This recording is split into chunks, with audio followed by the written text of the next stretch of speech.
Hi hello everyone. இன்றைக்கி பார்த்தீங்கன்னா கொள்ளு துவையல் தான் எப்படி பண்ணுறது அப்படின்னு நான் சொல்கிறேன். மறக்காமல் ட்ரை பண்ணி பாருங்கள். இந்த டிஷ்ஷு எல்லாருக்கும் ரொம்ப பிடிக்கும். இதுக்கு வந்து 3 ஸ்பூன் கொள்ளு வந்துட்டு கொஞ்சம் எண்ணெயில் வந்து நல்லா வதக்கிடுங்க.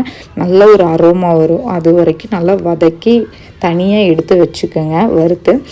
அதே பேனில் வந்துட்டு பெரிய வெங்காயம் ஒரு பாதி வெங்காயம், 4 பல்லு பூண்டு, 4 வரமிளகா, கொஞ்சமாக கறி லீஃபு, உங்களுக்கு ஃப்ரெஷ்ஷான கறி லீஃப் கிடச்சதுன்னா ஆட் பண்ணிக்கோங்க.